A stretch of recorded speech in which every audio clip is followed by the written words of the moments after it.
agenda. Sorry for my late start. We're having some copies run for council. Some of the topics we have today, we have downtown development, the topic of master planning, community relations, regarding the Maid Chamber and Maid CDC. We have a petition drive, Ordinance 2021-92, council conduct and ethics, including financial disclosures, and sanctuary city topic. But I think I forgot something important, which is the roll call. Could we call the roll, please? Thank you. Councilmember Nelson. Councilmember Chance. Councilmember Bradburn. Present. Councilmember Stricula. Vice Mayor Gill. Here. Councilmember Hunterlaw. Here. Mayor Grossman. Here. Do we know if any other council members are coming late? No, Mayor, the three other council members wanted to extend their apologies for not being able to attend. They had prior commitments that they were unable to make this 4:30 meeting, but a couple of them indicated if they finished early with those other commitments, they would try to make it here to the meeting, but they do plan on attending at 7. Great, good to know. Thank you so much. All right, so apparently we don't really need to go in any particular order. So I thought I would start with sanctuary city information first. And it does indicate on our agenda that no legislation has been drafted, and that is correct. The city has not drafted anything regarding sanctuary city legislation, but I did want to give you an update. I received a draft today from the sanctuarycities.org folks, which is a latest draft, and I am having copies of that run so we can go through it as a group, and we'll read through it and discuss it and find out what council's take on it is, and I will then hand it over to our law director and have him go through it scrupulously in the coming days, but not during the meeting. So we're just waiting on that to come in. Does anybody on the dais have anything they want to bring up while we're waiting on that?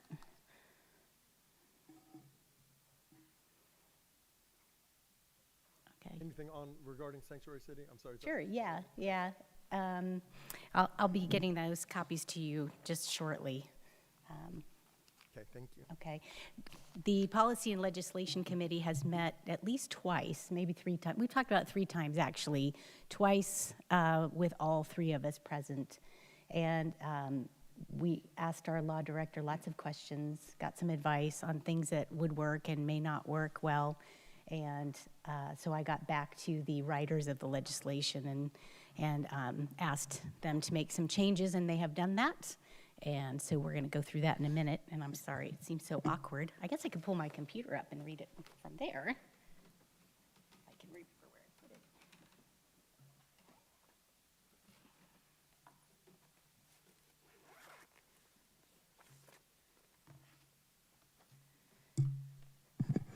Okay. Pull this up. There's a fact sheet that was sent to go along with it, and the actual ordinance. It's not the most exciting reading. It'll be a little bit dry, but I'm happy to go through the fact sheet and the ordinance with everyone. Let me pick a few items from the fact sheet. On Tuesday, May 25th, the City of Lebanon, Ohio, passed an ordinance to outlaw abortion within their city limits. In doing so, the City of Lebanon became the 29th city in the United States and the first city in Ohio to pass an ordinance outlawing abortion. Several more cities across the United States are looking at outlawing abortion in the coming weeks. Mason, Ohio is one of these cities. The 17 findings, which are mentioned in Section A of the proposed Mason, Ohio ordinance outlawing abortion, outlines why the basis of this ordinance should be passed and how the passing of this ordinance is even possible. While some cities in the United States have passed resolutions declaring themselves a sanctuary city for the unborn, these resolutions are just statements which do not outlaw anything. In discussing the passing of an enforceable ordinance, the city leadership of Mason recognizes, along with 35 cities in Texas, 2 cities in Nebraska, and 1 in Ohio, that it's not good enough to say we value the lives of our unborn neighbors if there are no actions to back up those words. A resolution would do absolutely nothing to protect the health and welfare of the residents of Mason, Ohio, which is why an enforceable ordinance is necessary. And so the fact sheet starts with a question: should cities pass ordinances outlawing abortion within their city limits? And obviously they feel that that is a big yes. And there have been all kinds of comments and questions raised about, do we have the authority to do that, and is that interfering with a woman's health care? And there's an interesting precedent set in our area.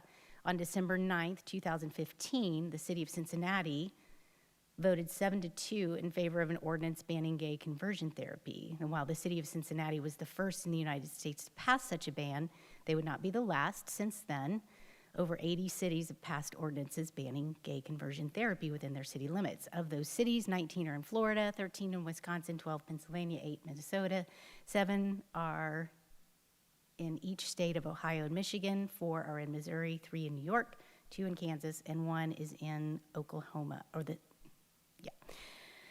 Outside of Cincinnati, other cities in Ohio which have passed a ban on gay conversion therapy include cities of Athens, Columbus, Dayton, Kent, Lakewood, and Toledo, while many conservative circles oppose bans on that therapy. More liberal leaders across the United States have no problem putting forth such legislation. So this organization argues that a precedent has been successfully set.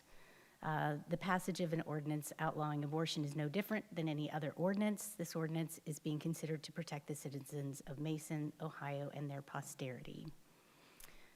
And this is kind of interesting, and this came up in one of our meetings, I think the last one. Is it true that most cities which have outlawed abortion are really small? And the response is, out of 38 cities which have passed these ordinances within their city limits, only 5 have populations over 5,000. The other 33 cities are all under 5,000. Out of those cities under 5,000, a total of 12 are under 500. While some may criticize the size of these cities which have outlawed abortion, it is worth noting that the majority of incorporated cities throughout the United States have less than 5,000 people, and the majority of those cities have less than 500 people. According to this United States Census Bureau, about 76% of approximately 19,500 incorporated places had fewer than 5,000 people. Of those, almost 42% had fewer than 500 people. So America is primarily made up of small towns, in other words. Okay, does passing an ordinance to outlaw abortion in Mason change the status quo with accessibility to abortion services to women in Mason? The answer is no. If this ordinance were to pass, the status quo would be maintained. Accessibility does not change. Women cannot get abortions in Mason at this time because they're not available. There are no providers in this city. So nothing will change from before the ordinance is passed to after the ordinance is passed, if it is passed. All of the enforceability, according to the legal work here, falls under the umbrella of the Ohio Heartbeat Protection Act.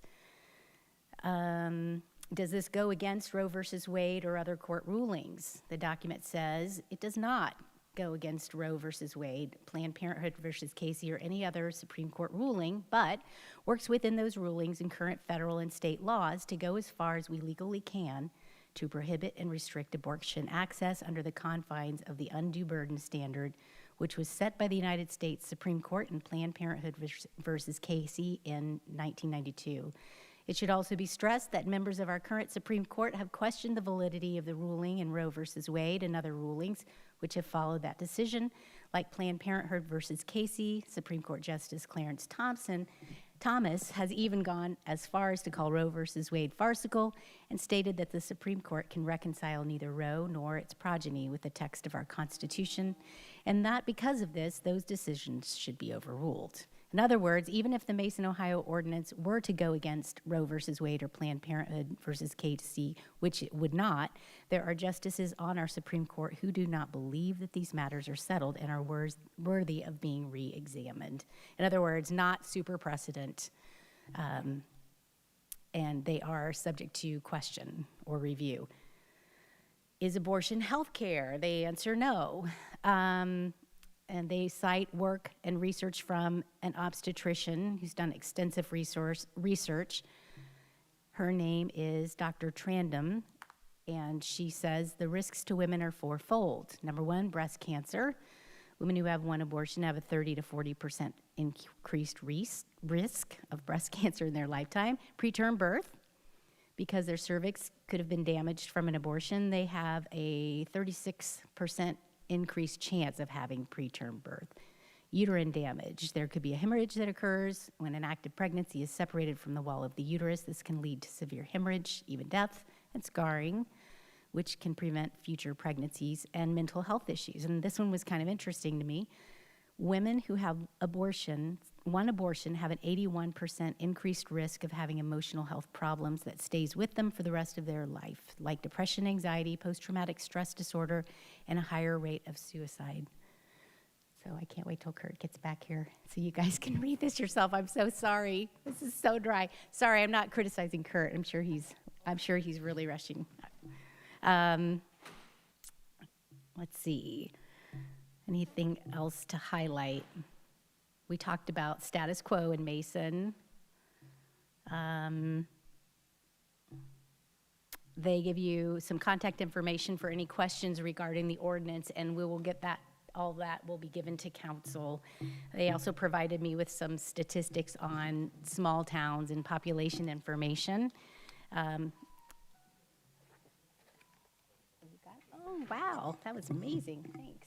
Okay, we could just send that around. Oh, yeah, that'd be great. I'll just keep one of each. And thanks. Thanks for bearing with me.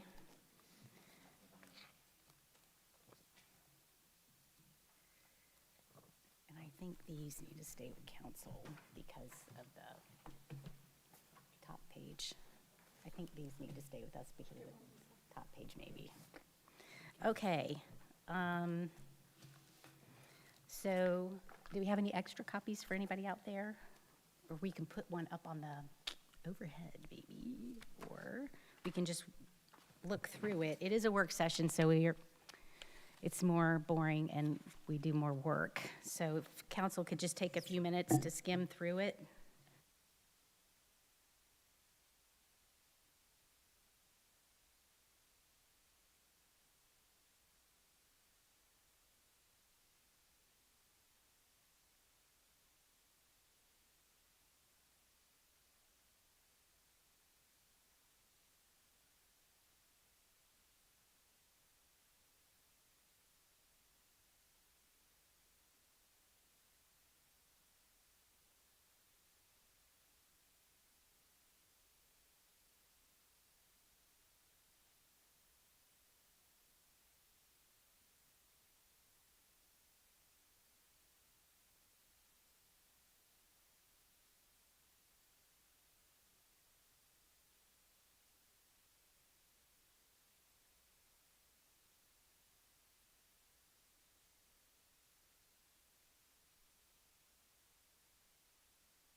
So the way the ordinance is structured, I asked for the leanest version that they could give us.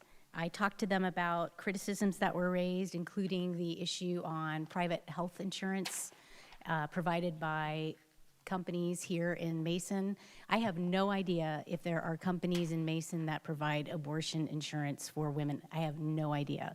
But I told him that that was argued, and I thought it was reasonable to remove that from the legislation, and they agreed with that, no problem. There is some question about a municipality's authority in creating a right of action.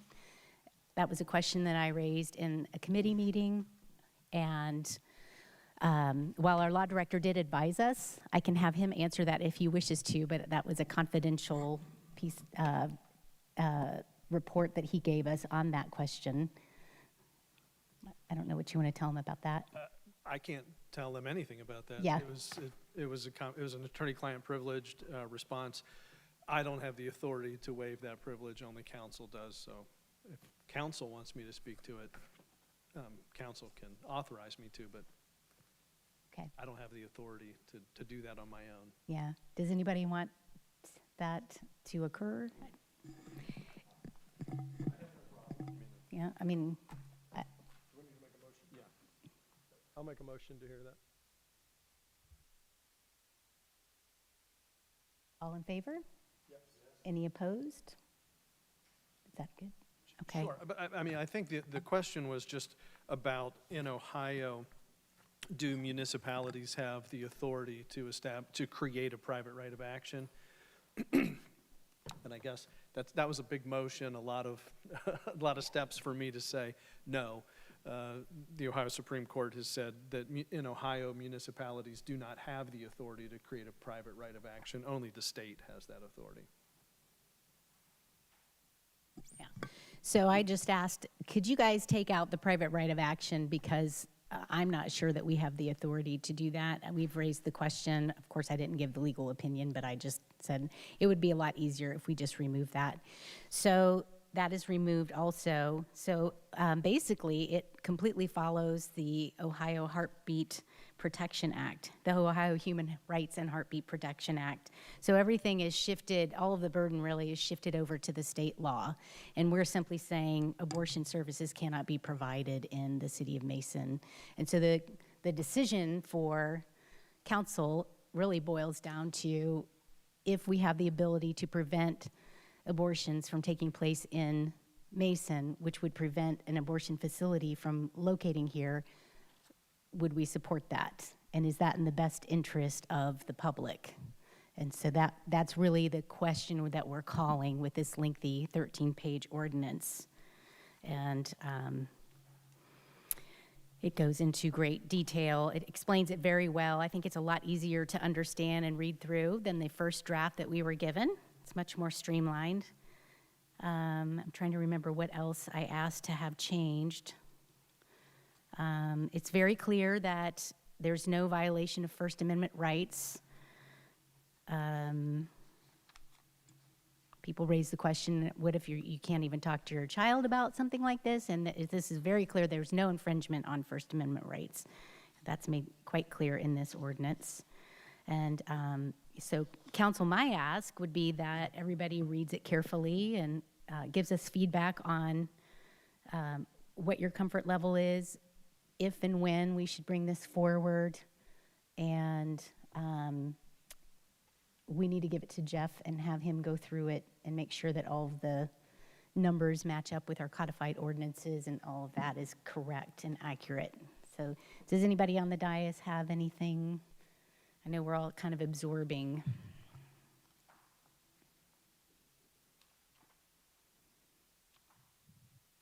No, thank you, Mayor, for the work and getting this back to us. And yeah, I'm excited about this. So this is basically what Lebanon passed, right? So this is streamed down, and a lot of the objections pieces were taken out of it. I would have probably preferred the other version, but I'm happy to see what what everybody else has to say on this, because I'm excited to bring this and be a part of this. Okay. Mayor, when this was in the Policy and Legislation Committee, I had suggested that we look at not just the beginning of life, but end-of-life issues, and I don't know if there's anything in here that addresses end-of-life issues. And It does not, and they were not equipped to put something like that together for us in short order, but we can certainly write something on our own and as a separate piece of legislation. But I know that was important to you. But it's not something that I can arrange through this organization at this time. okay, so that's not part of this legislation. It's not, no. You'd have to write a separate piece.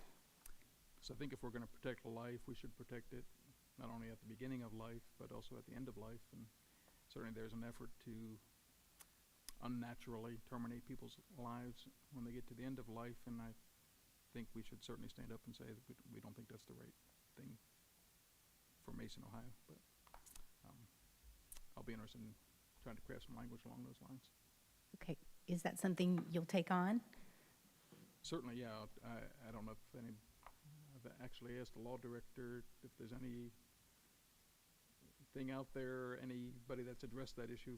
I don't know if he... We have not found any municipality that has addressed that issue. I'll be glad to look into that, yes. Okay. Do we want to meet as a policy and legislation committee one more time before this goes on the agenda? If we're comfortable putting it on the agenda?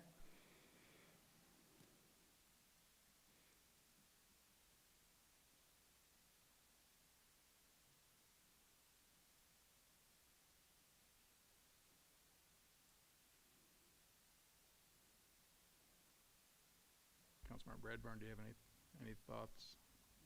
I think at the Policy and Legislation Committee, I made the comment, I wanted some more time to see how Lebanon fared potentially as far as legal action, and I still maintain that position at this point in time.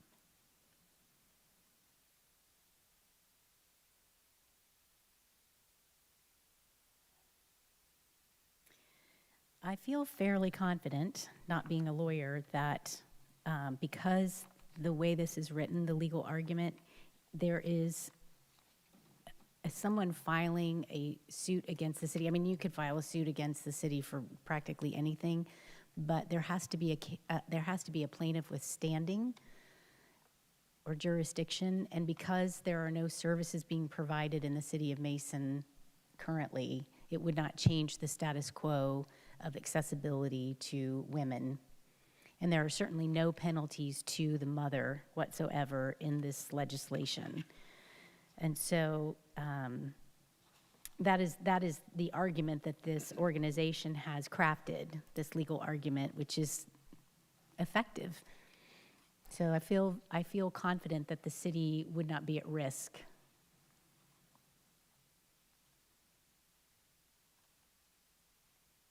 At least for a 1983 action.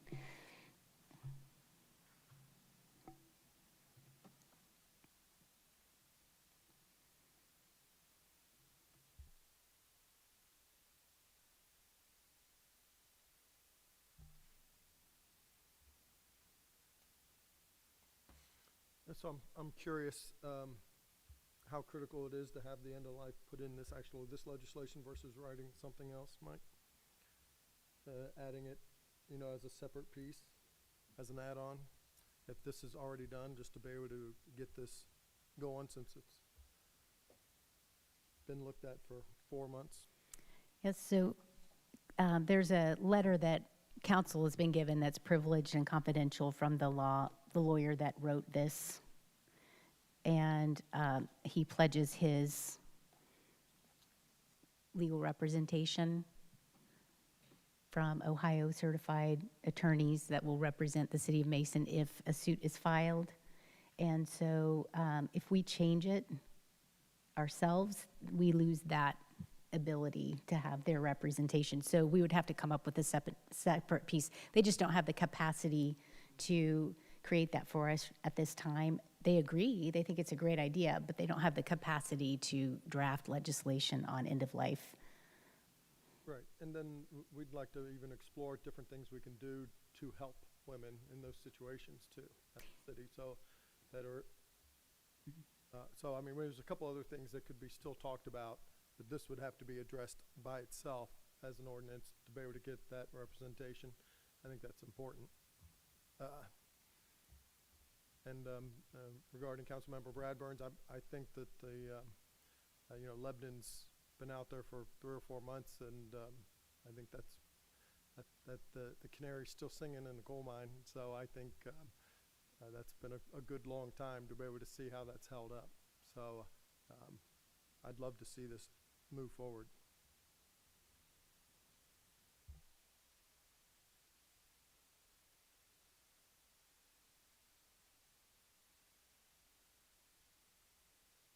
So, Mayor, I see there's Section D, it's emergency measure. Yeah, is that the last page? Can you walk through what, so is this intended to go in effect immediately as an emergency measure? Well, I think that depends on how we want to do it. If you have enough votes to adopt it after a first reading and declare an emergency, then it would take effect the next day. But I think, do we have to write that language into the ordinance, Jeff, ahead of time if we want to declare emergency? Well, yes, but as I'm And again, it's the first time I've Yeah. seen this. But, I mean, what I'm looking at here is that there is already an emergency clause included in this draft of the legislation. So, Mayor, the effect of that, meaning that a vote of council would have to be a five-member vote? And if there's not 5 votes, then what happens at that point? That's pretty easy to answer. That's just governed by the charter. It says if something's presented as an emergency measure, it requires 5 votes to adopt as an emergency. If it fails to get 5 votes, but it still gets the majority 4 votes, then it's just adopted. It's still adopted, but without the effect of the emergency clause. Then it would not go into effect for 30 days.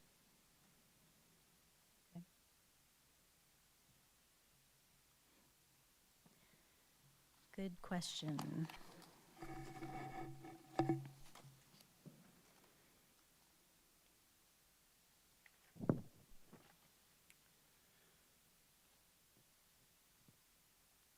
So then, additional question, what happens in terms of the ability to referend an ordinance that is passed as an emergency measure, that's passed as an ordinance? If an ordinance is adopted as an emergency, it goes into effect immediately and it is not subject to referendum. If it's not an emergency, and it still receives a majority vote, it would go into effect 30 days later, and during that 30-day period, it would be subject to referendum. Okay.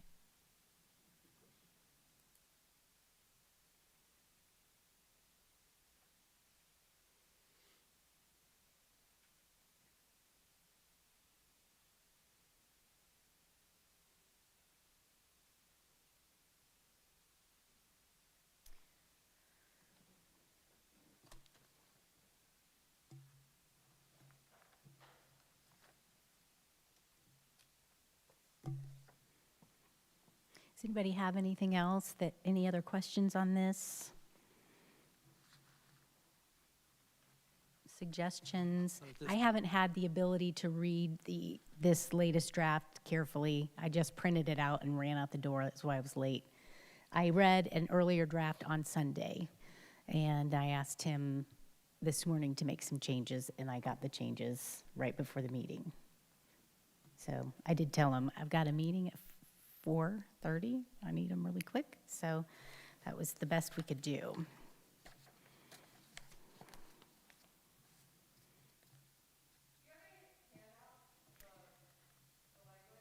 Yes, we do. Yeah. We don't have enough for everybody right at the moment, but we do have some extras.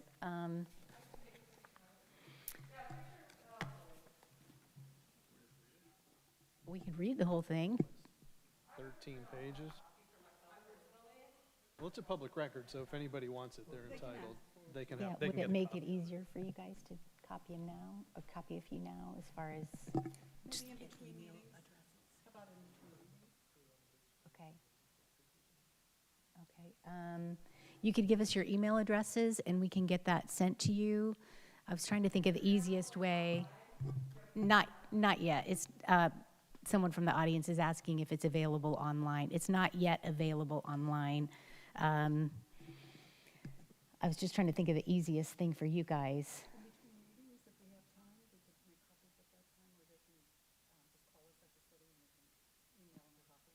Okay.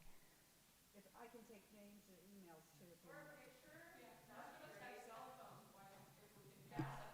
Well, it's fine. It's 13 pages. Hey, it's 13 pages long, and we need to not have calling out from the audience, though, please. In a work session, we don't typically recognize visitors, but we do in the next meeting. So I'm trying to think of the easiest way to get this information to you guys.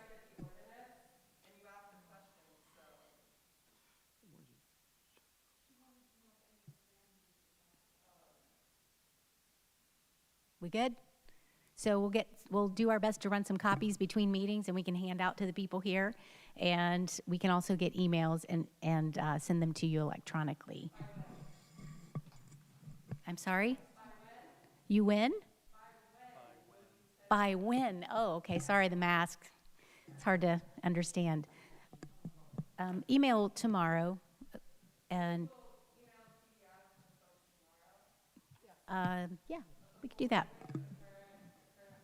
Yeah, and it's just a draft, and it is not written by the city. So that's important to know. So it hasn't been scrutinized by our law director yet. Okay. Anything else about this matter from the dais? Like, do you guys have a target date when you want to do this, when you don't want to do this? Well, I want to go through to see those last changes, but I'm ready to vote on it. Okay, so we're going to have to announce that to the public. So next meeting, shoot for next meeting if it's, Yeah, the next available meeting works for me. I'm going to see what everybody else says, but okay. No, not tonight. Not tonight, Suzie. And, yep. And I told Erin from the Inquirer, I forgot her last name, the reporter, that I would not personally add it to the agenda the day of a meeting, that I had every intention of making sure it was announced to the public in advance and put on the agenda in advance. So I'm going to keep that promise.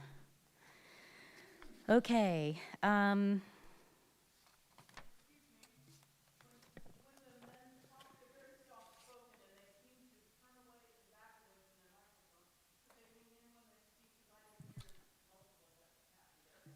Thank you. Yes, thanks for letting us know. sometimes- Okay, guys, you got that? I'm on. So is it better? Can you hear me better? Can you hear me better? I said maybe I didn't have it on. Like this, it makes a big difference. Huh? Thank you. Okay. I've lost my agenda. I've got so many things over here. Thanks, Lisa. What would I do without you? All right. How about we move on? This is a really big subject change. Let's move on to items A, B, C, and D, because they're kind of all connected. Downtown development, master planning, community relations, and the petition drive over Ordinance 2021-92. So give me just a sec. I'm going to put some things.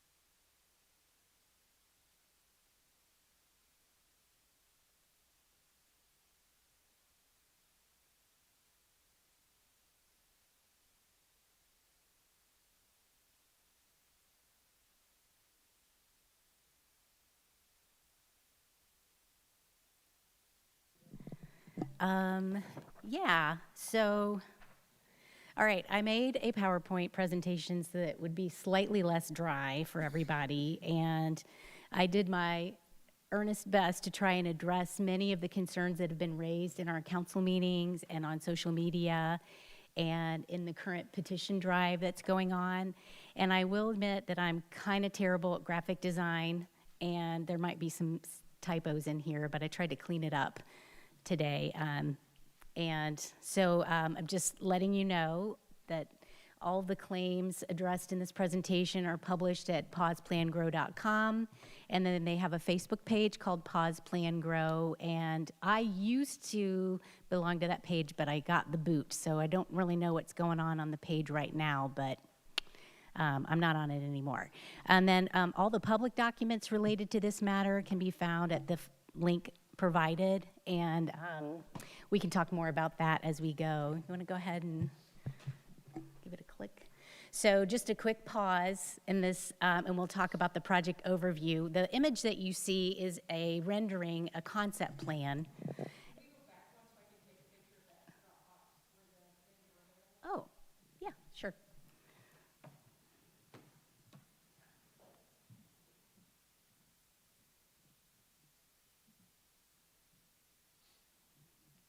And this will be recorded on ICRC, so you guys can go back and look at it again, too. Okay, next slide is just a concept drawing. It's just a sample of what could possibly be there. I know a lot of people said they thought it looked like a monstrosity or it was ugly or something like that. But the developer is planning charrettes, which are public input meetings to help with design ideas and concerns and to find out what is a great fit in the community. So click it. And so that was just a sample that he gave us. Doesn't mean that that's going to look even remotely like it, but that gives you an idea of what he's looking for. Mixed use with commercial on the bottom and residential on the top. And we can go again. And this is not a very good scan of the presentation that we were given in our council meeting a couple meetings ago, and then we reviewed it in the last meeting. So I just added these so we can just click through those. Just keep going. Well, go back one, and we show the overhead view. So that's the bird's eye view of the properties in question.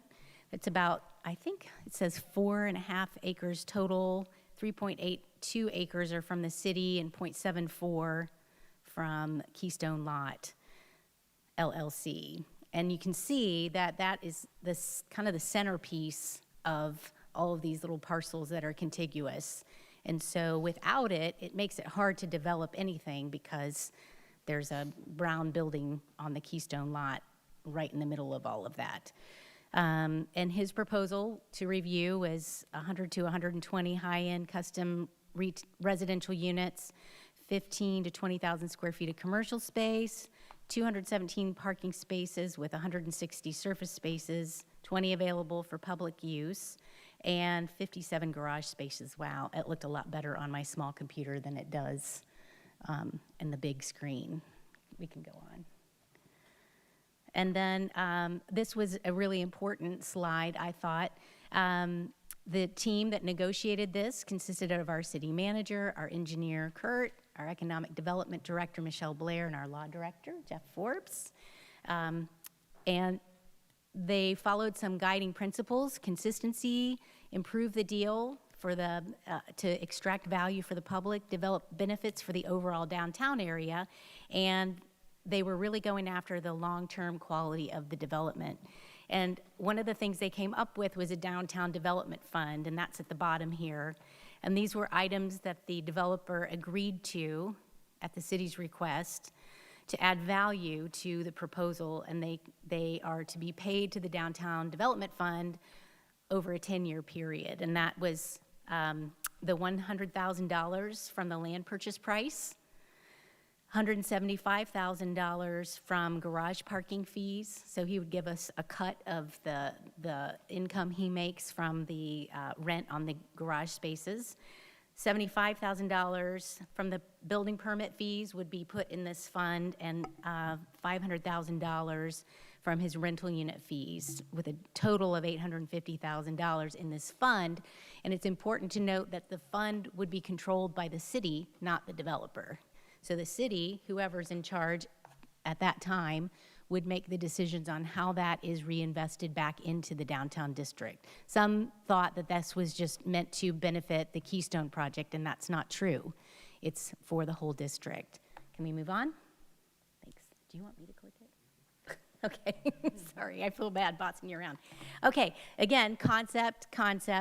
There's another bird's eye view of the proposal. This is not set in stone. This is where the charrette periods come in. The developer has a lot of experience meeting with the public, and he has one. I'll show you the invitation on this slideshow, but he has one planned for October 4th, and he has a lot of experience. He's done it in his other communities, finding out the heartbeat and the vibe of the city's history and what would fit really well style-wise. And as he said, he gets a different architect for each project, and they really try to customize it to the personality of each community. Next. Wow, Kurt, how'd you do that? Is it a right click? Oh, okay. One of the concerns was no competitive bids were accepted for this project, and the short answer is it's not lawful for the city to seek competitive bids on privately owned property. The most valuable piece, as I said earlier, is the centerpiece of the project, and that's privately owned by the developer, and it's not subject to competitive bids from the public.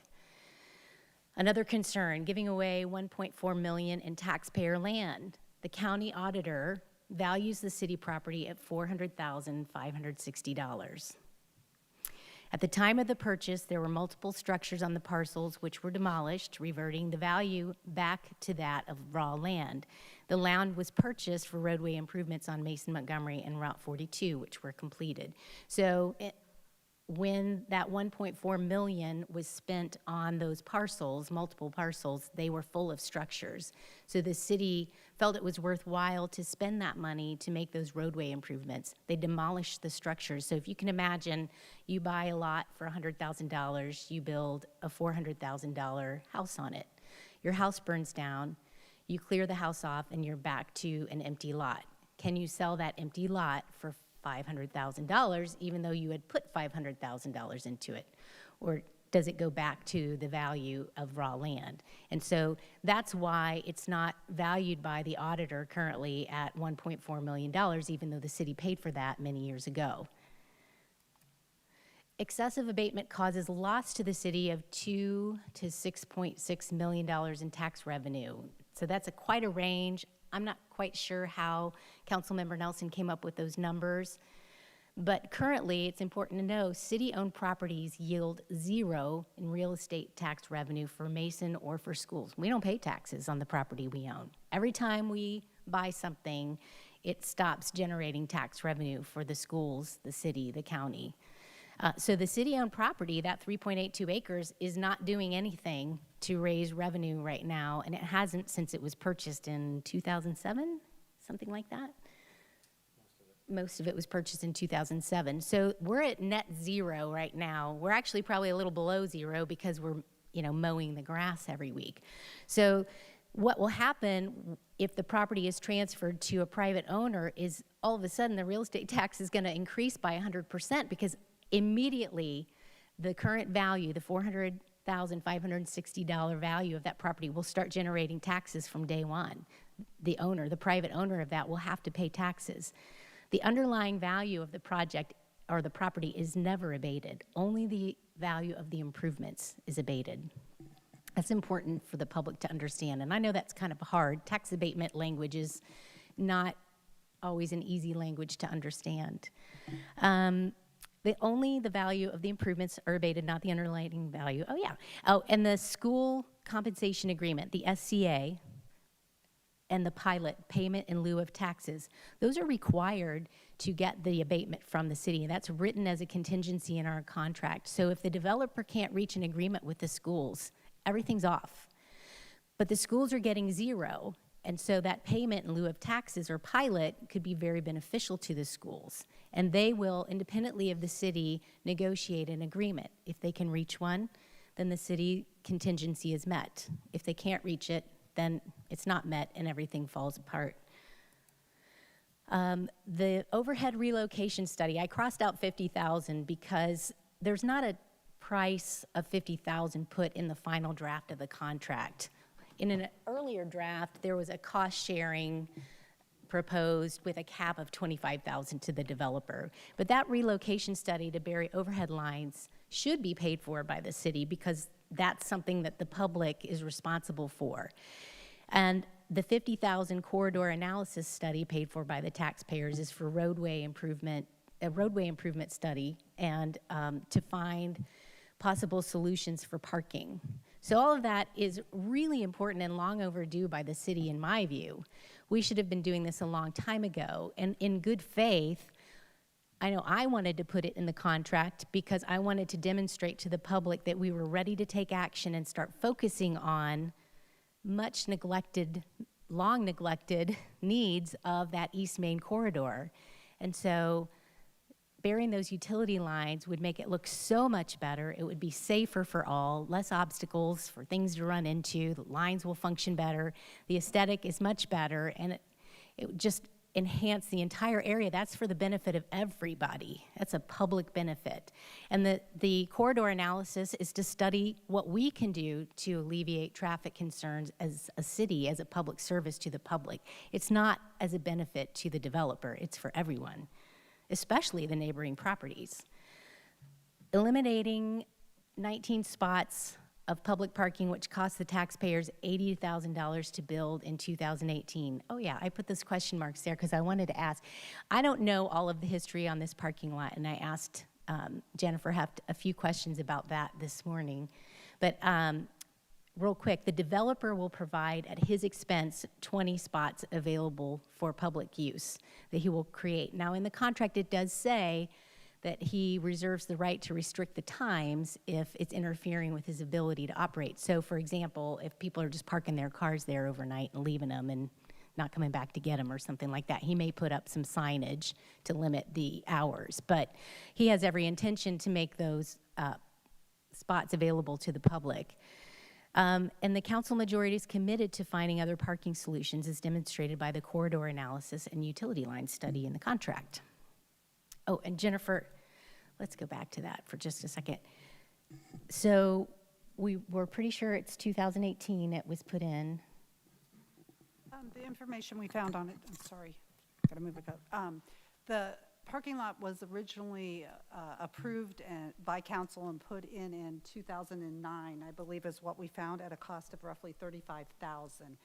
In around 2018, 2019, we went back in and did some minor improvements that did not require council approval. We added a couple lights and a relocation of electricity, or the electricity or lines to get to the lights, as well as putting a curb in along the north side of the parking lot.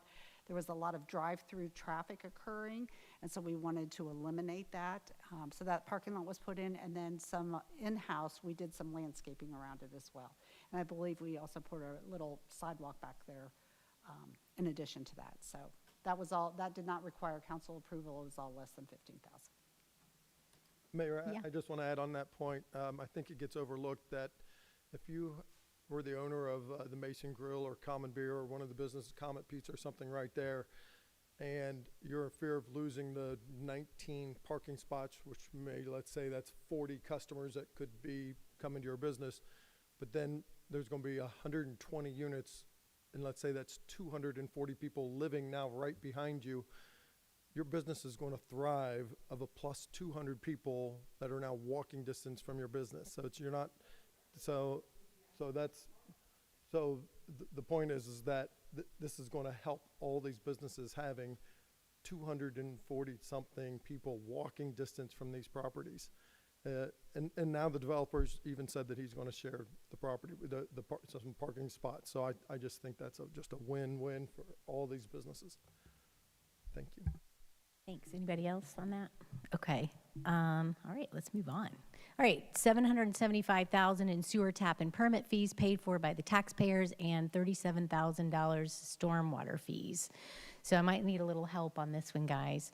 I understand that the city will transfer the tap-in fees from the city's general fund to the city's sewer fund, correct?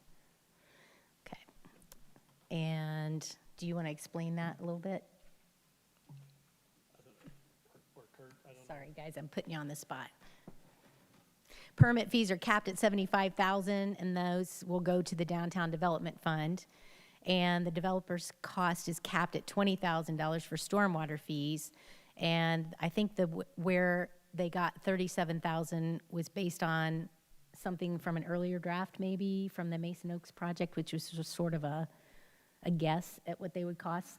Yeah, it's approximately the same acreage, so we used the 57,000 number, and during negotiations, they wanted it capped at $20,000. So I think that's where the 37,000 is coming from. 775 in sewer and building tap-in fees was just made based on some assumptions of what will actually get built, and so that's just a guess, but it should be pretty close. Okay, thanks. All right, hopefully that makes sense. So that is a concession that the city made to the developer. We didn't make as many as some other jurisdictions, but we did make that one. All right, we're going to take a quick pause. Downtown Development Fund. I just want to describe that one more time and show you those numbers, which we described in the blurry handout. And just a reminder, it's not to be controlled by the developer. It's controlled by the city. The city will decide at the time that it wants to use money from that fund to do some projects in downtown Mason with that fund. And I didn't even mention, I should have, the arrangement the city made, the negotiation to have the developer buy community center passes. Is there somebody that could speak to that, on that agreement? In the agreement, it talks about having an agreement for that, so that's not specified yet. Okay. All right. Keystone can sell property in 5 years for a profit. This was a big complaint.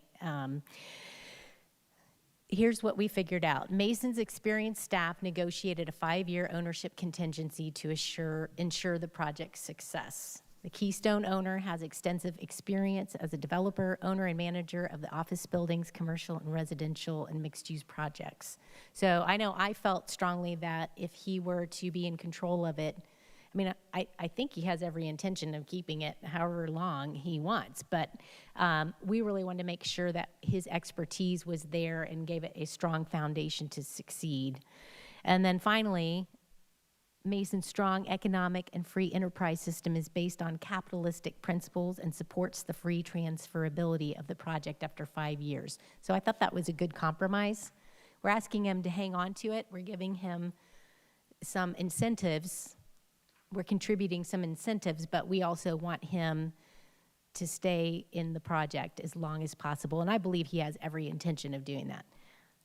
Okay, up to 120 apartments and 20,000 square feet of retail and 4 stories. That's a complaint or a concern that was raised. And you saw the concept images of the project. They show up to 120 residential units and 4 stories. New residents and new commercial space will bring new local businesses to energize downtown district. Mason's comprehensive plan and the plans of many other communities identify this type of project as the standard of best practice in suburban and urban downtown revitalization, and we'll talk more about plans in a minute.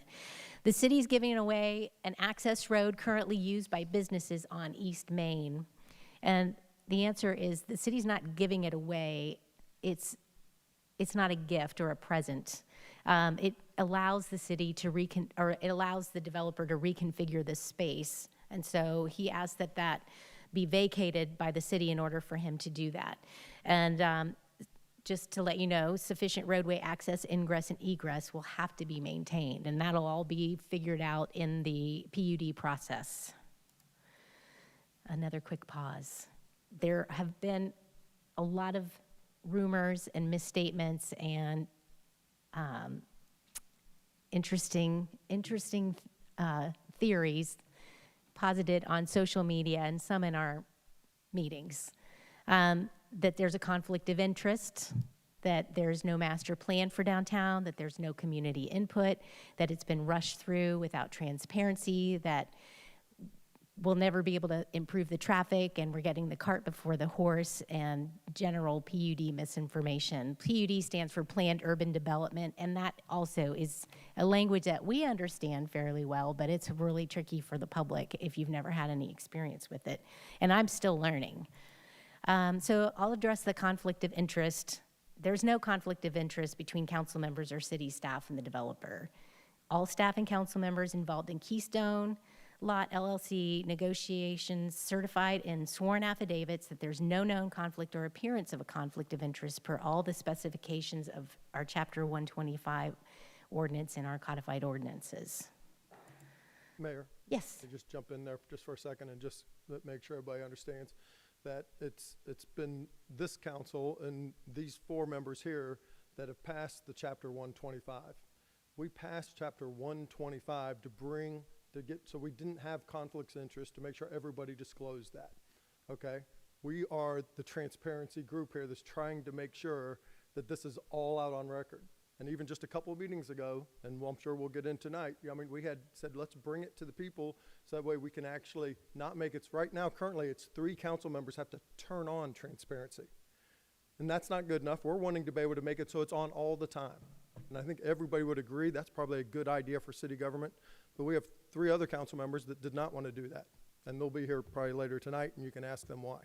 But the point is, we're believing in transparency here, and that's what Chapter 125 was, and Mayor actually, was behind pushing that. Yeah, I worked really hard on that. And so we even slowed down the process by a month by requesting Chapter 125 to be invoked at one of our committee meetings, because we felt so strongly that we wanted to be very transparent on this. And as you know, this was brought to the public in November of 2020. So we've been receiving public input for quite some time, and the public has known that we were in negotiations over this. And I actually asked my attorney, who is in the back of the room, he just showed up, to create an affidavit for me with some more details so that I can present that. But I didn't get here in time. He had to be in court today, so I didn't get it here in time to get it notarized by one of our staff people. So I will get that done, and I might show that to you guys later. No master plan for downtown. This is where it gets really interesting, because I have been so flummoxed for months and months and months and months, people saying there's no master plan, there's no plans, we've never planned, we've never done anything downtown specific. And I'm like, I don't get it. Yes, we have. We have all this stuff on the record, and it feels like people are asking us to stop and change the rules in the middle of the game. And I haven't been able to figure this out. So the link that you saw on the first slide will take you to the Dropbox so that you can see the things that are up here. One is the 2001 Danter study of downtown Mason. It was a really close analysis of real estate down there. In 2002, the City of Mason Downtown Revitalization Plan by the Pogemeyer Design Group from Bowling Green, Ohio. That is an extremely detailed downtown master plan. In 2006, the Downtown Mason Design Guidelines Handbook is there. In 2010, the City of Mason updated its comprehensive plan, and there's the Downtown Overlay District is in that. And currently, in 2021, we've almost completed the comprehensive plan update of the Downtown Overlay District. I am so shocked that social media groups, that people from organizations in downtown Mason have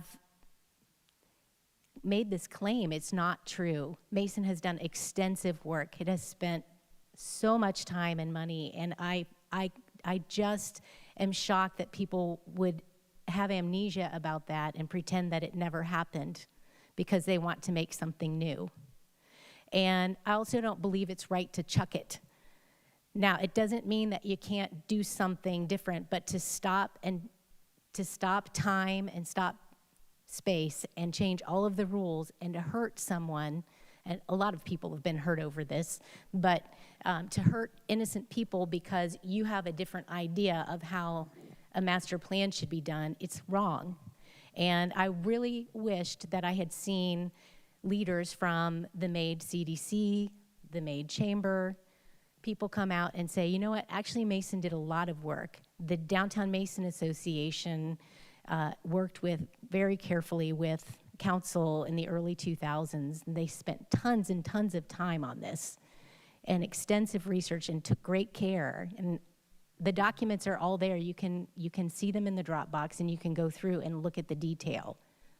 So I understand there are some people that would like to create a master plan now, and I'm still not sure how they want to work that out. They were not available to come today and talk about that. But it is absolutely false to say that there is no master plan specific to downtown Mason. There is, and this development is the culmination of that planning. For example, the Downtown Revitalization Plan by Pogemeyer, which is very extensive, recommends creating a CRA. It recommends mixed-use development. It analyzes every single parking spot in the downtown district, and it even goes so far as to say that at that time, there was more of a perception of lack of parking than there was actual lack of parking. Now, that could be different today, and we can go back and look at that again, but there is parking downtown. People say there's no parking downtown, but that's not true. There is parking downtown. I know there are some people that would like to see more, but there is parking downtown. Okay, let's move on. Mayor, if I could, Oh, yes, go ahead. on that point, this I think is what we heard Mayor Sharp Helfrey talk about in her testimony, was the fact that she was instrumental over a 16-year period working with downtown development and going through all these studies. And certainly this is evidence of the many years that Mason has looked at developing its downtown and how best to do that. So there certainly has been a lot of effort, as you've detailed here, in terms of master planning for downtown. Yeah, it mentioned things like recommended burying utility lines, so they did that. They put in the plaza. I believe it recommended a roundabout at the plaza area, but they went with a plaza, not a roundabout there. They made streetscape improvements. They recommended mixed-use development, but I think what got missed back then, and I'm speculating because I wasn't there, is that they didn't think about the density barrier and the limit of 8 units per acre. And so if you're somebody who wants to invest, you've got to figure out how dense you can go so you can have a margin and not, lose your shirt, so to speak. So I'm guessing that density barrier was, part of what held downtown back in redevelopment. And so removing that density barrier on the ballot in 2018 was a big breakthrough for downtown revitalization. And so we have investors that have traded on all of this information that's online, that is available to the public, all these public documents. They've been investing and trading for years, and all of a sudden, there's a group of people that says, stop, you have to pause and plan, because we have no plans. And you're changing the rules in the middle of the game. We have plans. No community input. Extensive time, community input, and public money were invested in each study and report, including the 2021 Comprehensive Plan updates, which are almost complete. Council has received community input on Ordinance 2021-92 specifically since November 17th of 2017, including hours of input at August and September meetings, and all of it's on the public record. And I should have added hours on end of council discussion out in open session on this matter. Ordinance 92 was rushed through with no transparency, so I've got this in red, unprecedented transparency. The project concept was introduced in early 2019 after Mayor Kidd met with Sherry Taylor from the Chamber, Jim Cohen, and the owners of Two Cities Pizza on February 5th of 2019. Chapter 125 affidavits were filled out shortly thereafter, before council began discussing the proposal in 2019. On June 4th, council toured the Loveland Station in an open meeting. I was there, and that is the first time I met Jim Cohen. I did not know him. I didn't recognize his name. I knew nothing about the guy. Ordinance 2021-92 was rushed. Oh yeah, sorry, I don't need to read the title again. November 17th, council passed a motion to enter negotiations with the developer on a development agreement. It was out in the public that we were negotiating specifically on this proposed project. Chapter 125 affidavits were again completed in August of this year. The ordinance was adopted September 13th after hours of open discussions beginning on November 19th. Again, all on the public record. Traffic, cart before the horse, and PUD misinformation. First, I want to say how good it was to have people come to us and express their earnest concerns. That helps us. That helps us very much in planning, in the negotiation process. All of it is very helpful and gives us insight. The development agreement is not putting the cart before the horse, as many people thought, but it actually adds other layers of restrictions and contingencies in addition to the normal PUD process. So there are all kinds of hoops somebody has to jump through in a PUD process with our staff, with our engineers, with the county. It's a very technical process, but a development agreement on top of that adds all kinds of contingencies, which you can see in the contract that this developer has to meet. And Mayor, if I could jump in and say, Yeah. maybe Kurt can address this, or Jennifer, we could, every deal gets passed first, right? Like even the Mercy Hospital, the development agreement comes before council, right? Once we vote on it, then they go in, then it goes to traffic studies, then it goes to planning commission. I think Eric Hansen mentioned last time, that's like when you're buying a house, that's the initial agreement and acceptance of an offer, but you haven't closed yet. That's the wheel that gets, that's the first vote that gets things moving forward.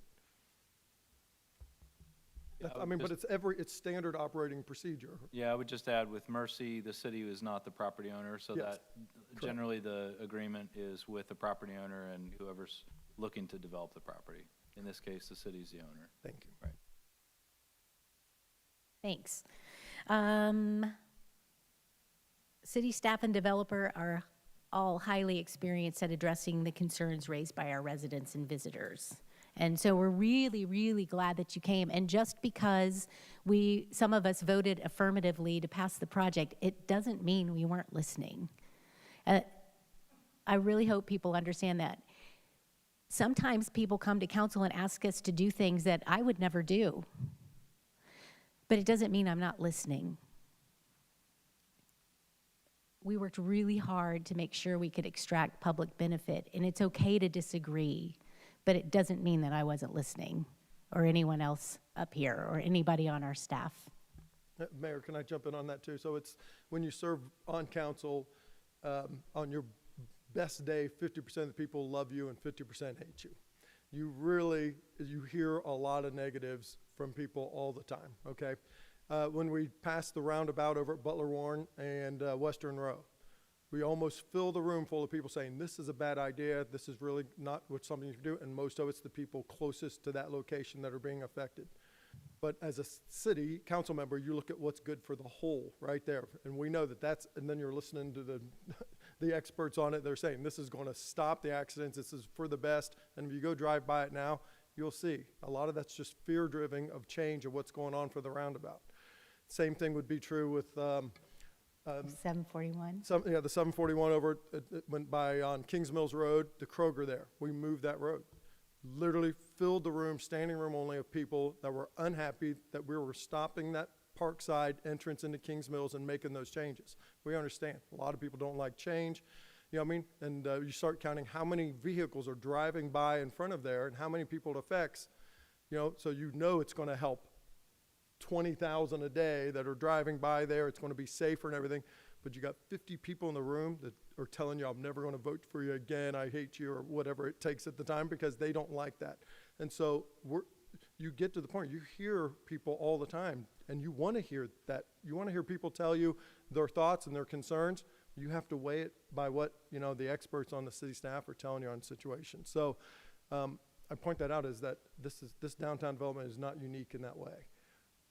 There's always going to be pushback on every single thing the city does. We want to hear it. We want to hear your thoughts and concerns, but at the same time, we have to weigh it with what's good for the city. Yeah, and the city hosted, would you call them charrettes? I don't know if you could call them charrettes.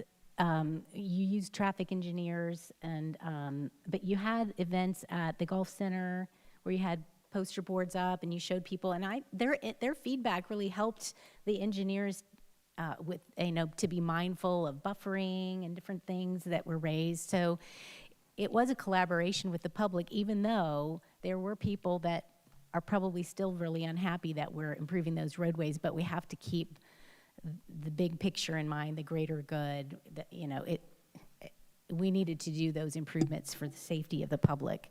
Okay, thanks. There's a community input opportunity coming October 4th, and this is the graphic that the developer created. So we hope that you will attend. It looks like it's going to be at the high school, and it's Monday, October 4th from 7 to 9. Speakers, developer, architect, engineer. And, they have Two Cities Pizza by the slice and refreshments. That's not a bad thing. That's a good thing. Okay, so it's a free event. Everybody's welcome to attend. I hope that you will be there to learn more about how this process takes place. This is something the developer does with the public. So I've never been to one of those, so it's very interesting. Anything to add to our discussion there? Just wanted to address those concerns raised. I know it was kind of a boring slideshow, but hopefully that helped. But I'd like to get a copy of that slideshow. Oh, okay. We probably had typos in it. Okay. What else do we need to cover? We invited the Maid Chamber and Maid CDC leadership to come. We wanted to ask some questions about what they want to do with downtown planning and what they think a collaboration looks like. And we gave them a list of questions. They said they need 2 weeks' notice to put something together, so I wanted to ask council. I let them know, I'd talk to you guys about, do you want to set up a meeting with a 2-week notice period, a work session with people from the MAID CDC or chamber? Yes. Yes. I do. Okay. So we need to give them a 2-week notice. It would be 2 weeks from today. We could try that. So we're going to have it on a separate day, like a work session type day, like. We can do it on a separate day too, which is, I kind of like doing that because it gets to be a really long night. Yeah, right. What do you think? I know you've had Mike has been slammed at work lately. Yeah, if we're gonna do it, I would prefer we do it on a council night. On account, okay. Well, that's fine too. What do you think? Any feedback on that? I know they've suggested 2 weeks. And I know the Policy and Legislation Committee has tried to hold a number of meetings, and they haven't been available, so maybe they need to pick a date and to see if we're available. Well, that's a good suggestion too. So how about this? How about we suggest one of the next 2 council meetings and they decide which one works best for them? And That would be October 11th and the 25th. okay. And time, 4:30? Let's say, probably, if they're the only thing on probably maybe 5. And then we can talk, and I always try to make sure we have a little bit of a break between meetings because our staff needs to take a little break. They start early in the morning, so I want to make sure they have some time to get a snack and walk around a little bit. It'd be nice to eat too. When you Yeah, start eat. at 4 and go to midnight, I'd like to get a meal in there. I know, sometimes we get hangry. So, yeah, we've invited the CDC board to meet with us many times in our committees, and they have declined. So we did have a work session with them in March.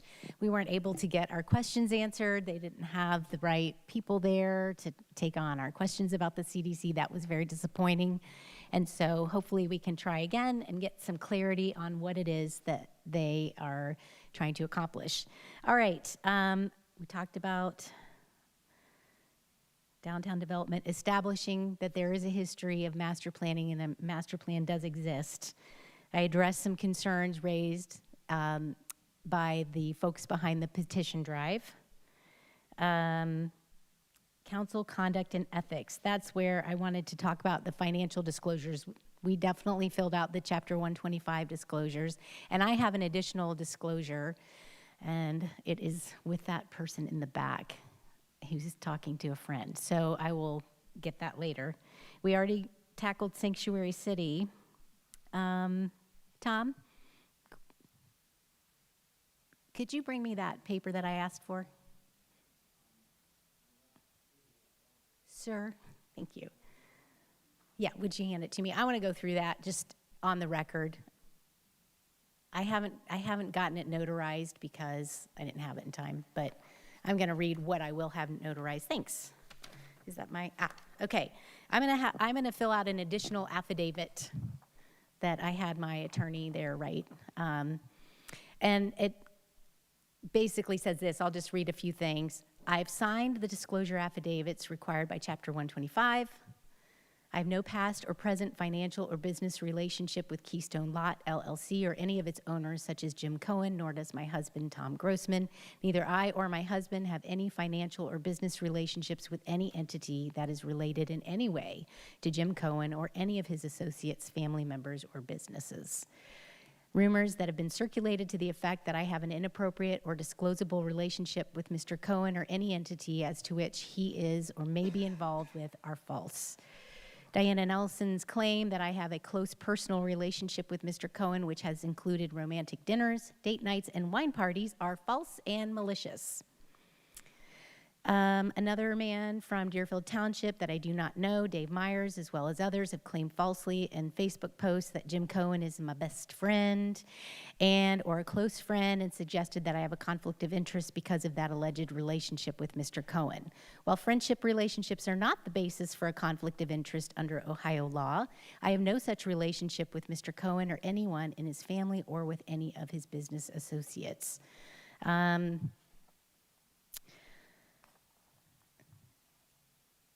I did not prevent Mason from purchasing the property, Keystone Lot, purchased from Ramesh Malhotra for the multi-use project, which council has approved. During the time, Mayor Victor Kidd was mayor, and until November 31st of 2019, he always had a majority on council to buy Mr. Malhotra's property, which is now owned by Keystone. And you know that it passed by a majority vote, then it was repealed unanimously. We didn't go back and purchase it. And that is a really interesting conspiracy theory that's floating around, that somehow I queered that deal so I could get it to Mr. Cohen, who I didn't know. And I didn't know anybody that he knew. I didn't even know he existed. So that is a really weird theory, and it's not true. And so I will attest to that in this affidavit. And just a couple more things. February 5th, this is information I received from Mr. Cohen, and I think you did too in our open meetings. February 5th, 2019, Mr. Cohen met with Victor Kidd and Sherry Taylor of the Maid Chamber to discuss a possible mixed-use development in downtown Mason, which is really interesting because 2021 and late 2020 are the years that this whole idea about we can't do anything until there's a new master plan came up. And I just think that's wrong. We don't need to create a new master plan in order to make a decision on this project. On March 7th, 2019, this is important, Jim Cohen met with Mr. Malhotra to discuss buying his property. On March 29th, 2019, Ramesh Malhotra and Jim Cohen signed an option for the property now owned by Keystone Lot LLC. Jeff, this is a Jeff question. When you enter an option with somebody, that doesn't get filed on the public record, does it? Typically, no. Okay, so it's just a contract you enter privately? Yes. Okay. So can you explain to them what an option is? An option is typically an agreement where you have one party that owns property, one party that's interested in buying the property. They typically pay a small amount of money for what's called an option. That essentially means that until they figure out if they can do the full purchase, the property is not available to anyone else. So if you hold an option on that property, you're really the only one that has the ability to go through with the purchase. So it's a way to take it off the market for a while, so to speak. Okay, thank you. All right, keep in mind, I did not know Mr. Cohen. Didn't know he existed. On April 19th, Mr. Cohen had his first of multiple meetings with Mason staff to discuss a multi-use project proposal in the downtown Mason on that property. On June 4th, Mason Council took a tour of Loveland Station, June 4th of 2019. That was an open meeting. 6 out of the 7 of us were there, and that was the first time I met Mr. Cohen. On July 1st, and this is very important, on July 1st of 2020, Keystone Lot LLC closed on its option to purchase the property at 108 East Church Street for $412,000 from Ramesh Malhotra. So that is the Keystone Lot property that is in this project. So if he proposed the project, and without that lot, it is not the project, it's something different. All right, and lastly, on November 17th, Mason Council passed a resolution to have city staff negotiate with Mr. Cohen about a possible mixed-use development using the property and 3.82 acres of surrounding city property. This potential project was publicly announced at that time. So I will sign this and have it notarized and enter it into the public record to hopefully clear things up. And I'd just like to say that when council members and people in the community make reckless comments like that, it hurts the community and it undermines their faith in local government. And an awful lot of false assumptions have been made. And this whole campaign on the referendum is the public's right. They have a right to circulate those petitions and to try and recall that ordinance that was passed. But they don't have a moral right to mislead the public and to make things up like we have no master plan, or the mayor is in some kind of gang, or she's got a conflict of interest, or we did things in secret, or we rushed through a project that was the most transparent project we've ever done, ever in the history of Mason. So those things are wrong, they're immoral, and I would hope that community leaders would speak up. And when you see something on social media thread, like it's so ridiculous that the mayor has some funky monkey relationship going on, that you would say something. Well, that's not true. Actually, they signed affidavits. She did it twice, and now she's going to do a third one to make sure that the public has confidence in the integrity of the transaction. So I hope that people will start doing that while they exercise their constitutional rights. All right, does anybody here have anything else on the dais? I would just say that I would be happy to sign something more like that myself, as worded, it's very similar, to help make sure everybody understands how important it is. Transparency is the glue that keeps us together. And it's very important. If that helps people, I'm happy to do one also. Okay, anything else? Excuse me. Susie, I'll come up and talk to you at the end. Tony, what was your question? Mayor, in regards to the CDC, and I think it was the March meeting we had, I raised some questions in regards to a meeting that had gone on between the Maid Chamber and Deerfield Township.